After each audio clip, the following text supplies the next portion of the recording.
कसं काय मंडळी, ठरलं तर मग या मालिकेचा आजचा मंगळवार 1 एप्रिलचा एपिसोड खूपच सॉलिड झालाय.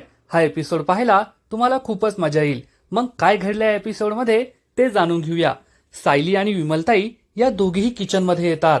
आता गरिबांसाठी काय बनवायचं हाच विचार त्यांच्यासमोर असतो. सायली विमलताईला म्हणते, लवकरात लवकर मसाले भात, पुरी आणि बटाट्याची भाजी बनवूया. लवकरच बनेल, चला तयारीला लागूया. आणि या दोघीही तयारी करू लागतात. तर इकडे अर्जुन आणि चैतन्य त्या कॅफेमध्ये पोहोचतात जेथे प्रिया तिच्या मित्रांना भेटायला जायची. हे दोघेही रिसेप्शनला येतात आणि तेथे विचारतात की हा तुम्ही प्रियाचा फोटो पाहतात, ही मुलगी याआधी कधी येथे यायची का? हा माणूस हा फोटो पाहतो आणि म्हणतो, नाही साहेब, आजपर्यंत मी हिला कधीही पाहिलेलं नाहीये. परंतु त्याच वेळेस एक वेटर हा फोटो पाहतो आणि तो लगेचच प्रियाला ओळखतो. अर्जुन या माणसाला म्हणतो, आज नाही, 2 वर्षांपूर्वी ती येथे यायची. तुम्हाला काही आठवत असेल तर आम्हाला खूप मदत होईल. आम्ही एका मर्डर केसबद्दल इन्व्हेस्टिगेशन करतोय, प्लीज आठवून सांगा ना. परंतु हा माणूस म्हणतो, नाही साहेब, नाही आठवते. येथे रोज 150-200 कस्टमर येतात, मग कोणाकोणाचा चेहरा लक्षात ठेवायचा. अर्जुन आणि चैतन्य हे दोघे दुःखी होऊन तेथून जाऊ लागतात. तेवढ्यात हा वेटर अर्जुनला हाक मारतो, साहेब थांबा. अर्जुन विचारतो, काय झालं? हा माणूस म्हणतो, साहेब, या मुलीला ओळखतो मी. ही मुलगी आमच्या सगळ्यात वाईट कस्टमरपैकी एक होती. 2 वर्षांपूर्वी ही येथे यायची. अर्जुन विचारतो, असं काय केलं होतं तिने? तर हा वेटर सांगतो, एकदा काय झालं, मी यांना कॉफी सर्व्ह केली.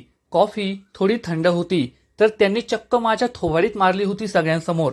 हे ऐकून अर्जुन आणि चैतन्याला मोठा धक्काच बसतो. तेव्हा अर्जुन म्हणतो, चल माझ्याबरोबर. अर्जुन या वेटरला घेऊन मॅनेजरजवळ जातो. हा वेटर मॅनेजरला सांगतो, साहेब, तुम्हाला आठवतंय ना, या मुलीने माझ्या थोबाडीत मारली होती. 2 वर्षांपूर्वीची गोष्ट आहे. या मॅनेजरला सुद्धा सगळं आठवतं.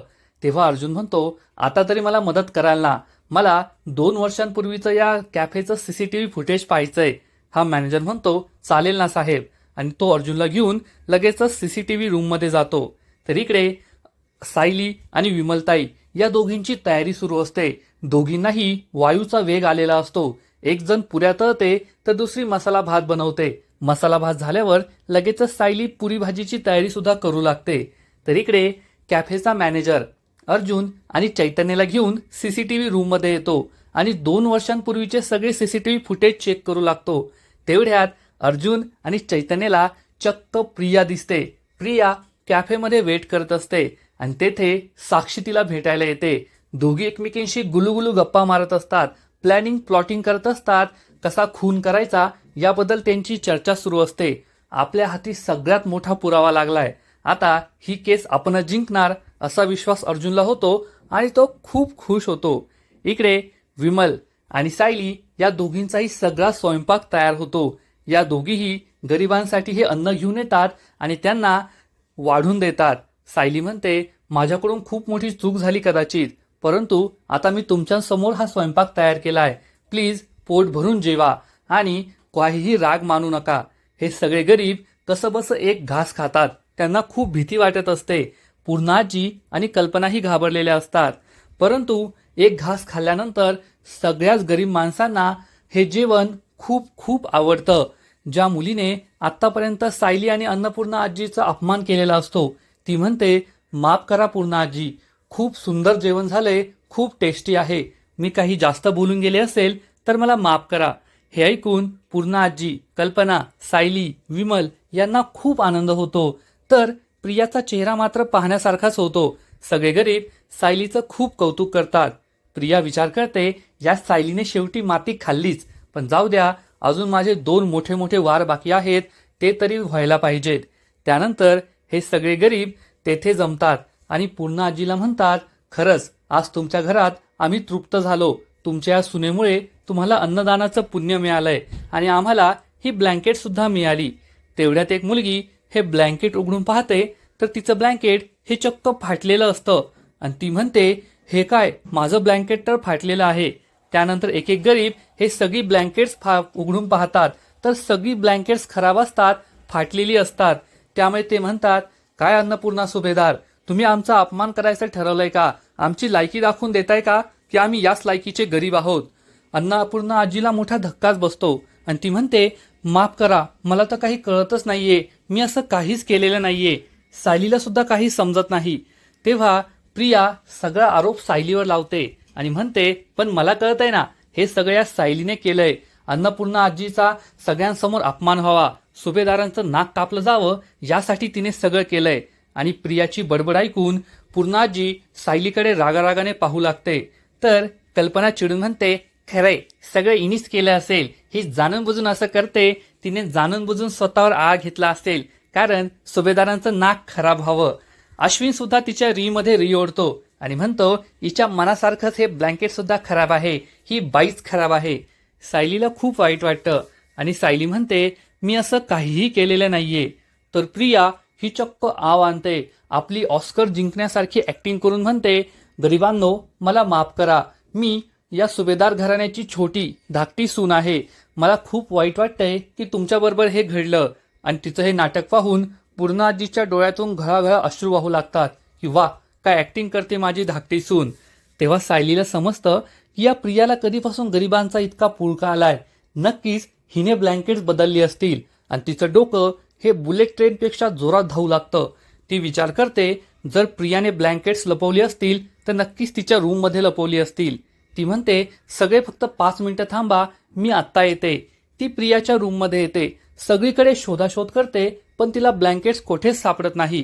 पुन्हा एकदा ती तिच्या बुलेट ट्रेनला पुढच्या स्टेशनवर पाठवते आणि विचार करते की नक्कीच प्रियाने स्टोरूममध्ये हे ब्लँकेट्स लपवले असतील, म्हणजे कोणाला सापडणार नाही. ती लगेचच स्टोरूमकडे जाते. तर इकडे प्रियाची ऑस्कर जिंकण्यासाठी सुरू असलेली ऍक्टिंग सुरूच असते. ती म्हणते, थांबा, मी आत्ताच्या आत्ता नवीन ब्लँकेट्स ऑर्डर करते, म्हणजे माझ्या घराण्याची अब्रू ही वेशीवर नाही टांगली जाणार. आणि पूर्णा आजीच्या डोळ्यातून पुन्हा एकदा अश्रू वाहू लागतात की वा, माझ्या सुनेची ऍक्टिंग किती भारी आहे. सायली स्टोरूममध्ये येते आणि स्टोरूममध्ये आल्यानंतर तिला प्रियाने लपवलेले ब्लँकेट्स सापडतात. हे ब्लँकेट्स घेऊन ती हॉलमध्ये येते आणि सगळ्या गरिबांना म्हणते, हे घ्या, तुमची चांगली ब्लँकेट्स आलेली आहेत. तेव्हा प्रियाला जबर धक्काच बसतो. सायलीला ब्लँकेट्स कशी सापडली हेच तिला कळत नाही. पूर्णा आजी पुन्हा एकदा सगळ्या गरिबांना ब्लँकेट्स वाटते. गरीब खूप खुश होतात आणि तेथून जाऊ लागतात. पण त्याच वेळेस एका माणसाच्या पायात प्रियाने जे काचेचे तुकडे दरवाजाजवळ ठेवलेले असतात ते लागतात आणि त्याच्या पायातून रक्त वाहू लागतं. त्यामुळे सगळ्यांना धक्काच बसतो. तर प्रिया मात्र खूप खुश होते. पूर्णा आजी चिडून म्हणते, आज हे सगळं काय होतंय, हे काचेचे तुकडे इथे कोणी आणून ठेवले. तर कल्पना म्हणते, नक्कीच या सायलीने आणून ठेवले असतील. सायलीने आपल्या घराण्याचं नाव असं व्हावं यासाठी हे सगळं केलेलं असेल. प्रियाही तिची री ओढते, खरंय, हे सगळं सायलीनेच केलंय. सायलीनेच तिथे काचेचे तुकडे टाकलेले असतील. परंतु त्यानंतर सायली ही पुन्हा एकदा तिच्या बुलेट ट्रेनला डायरेक्ट शेवटच्या स्टेशनवर पाठवते आणि सगळ्यांसमोर प्रियाचा डाव हा तिने प्लॅन कसा तयार केला हे सांगते की आपल्या घरात एकूण 6 काचेचे ग्लास आहेत. हा 5 ग्लास तर डायनिंग टेबलवर आहेत, परंतु 6वा ग्लास गायब आहे. तो 6व्या ग्लासामध्ये विमलताईने साखर, मीठ, पाणी करून प्रियाला दिलं होतं. प्रिया ते पीत होती. मग कल्पनाच्या सुद्धा दिमाग की बत्ती जलते आणि ती म्हणते, हो, मी सुद्धा तुला पाहिलंय प्रिया, तू सुद्धा त्याच ग्लासमध्ये पाणी पीत होती ना. प्रियाला मोठा धक्काच बसतो. विमल सुद्धा म्हणते, मम्मा तू हे काय बोलतेस. तर कल्पना म्हणते, मी तिच्यावर आळ नाही घेते, फक्त मी जे पाहिलं ते सांगते. सायली विचारते, मग तुझ्या हाताला ही जखम कशी झालीये. काच फोडून टाकतानाच तुझ्या हाताला ही जखम झाली असेल. प्रियाला समजतं की आपण पुरतं अडकलोय आणि ती कबूल करते, हो, हे मीच केलं, पण मला चक्कर आली, त्यामुळे ग्लास खाली पडला आणि ते तुकडे तेथे झाले. मला दुसरं काहीही माहीत नाहीये. आपल्या धाकट्या नाचसुनेची ही ऑस्कर विनिंग ऍक्टिंग पाहून पुन्हा एकदा पूर्णा आजीच्या डोळ्यातून पाणी वाहू लागतं आणि ती म्हणते, बेटा, आधी सांगायचं ना, तुझ्याकडून असं झालंय, तुला लागलं असतं तर किती वाईट झालं असतं. सायली म्हणते, आता प्रियाकडून चूक झालीये, मग प्रायश्चित्त सुद्धा तिनेच करायला पाहिजे ना. आता त्यांच्या पायाला लागलंय ना, तर तीच त्यांच्या पायाला मलमपट्टी करेल. प्रियाला खूप राग येतो, अशा घाणेरड्या माणसाच्या पायाला मी हात लावायचा का. पण तिचा नाईलाज होतो आणि ती स्वतः या माणसाच्या पायाला मलमपट्टी करते. तिला खूप राग आलेला असतो, पण ते तिला सहन करावं लागतं. थोड्या वेळानंतर अर्जुन घरी येतो. तेव्हा पूर्णा आजी आणि कल्पना हे चक्क प्रियाला तिच्या पहिल्या गुढीपाडव्यानिमित्त 3.5 तोळ्याचा सोन्याचा हार गिफ्ट करतात. प्रियाला खूप आनंद होतो. पण अर्जुन चिडतो आणि म्हणतो, तुम्ही असा भेदभाव कसा करू शकता? सायली या घराची मोठी सून आहे ना, तिचा मान कोठे? यावरून घरात चांगलंच भांडण रंगतं. अश्विन हा अर्जुनला लागेल असं बोलतो आणि म्हणतो, तन्वीला हा मान मिळालाय कारण आमचं लग्न खरं खुरं आहे, तुझ्यासारखं कॉन्ट्रॅक्ट मॅरेज नाहीये. अर्जुन आणि सायलीला वाईट वाटतं. पुढील एपिसोडमध्ये आपण पाहू की महिपत हा ॲडव्होकेट दामिनी देशमुखला अर्जुन विरुद्ध उभं करणार. मग ॲडव्होकेट दामिनी देशमुख खरंच अर्जुनला हरवू शकेल का, हे तर पुढील एपिसोडमध्ये कळेलच. परंतु तोपर्यंत ठरलं तर मग या मालिकेचे असेच नवीन नवीन अपडेट्स सर्वात आधी जाणून घेण्यासाठी व्हिडिओला लाईक करा, शेअर करा आणि चॅनलला सबस्क्राईब करायला विसरू नका. खूप खूप धन्यवाद.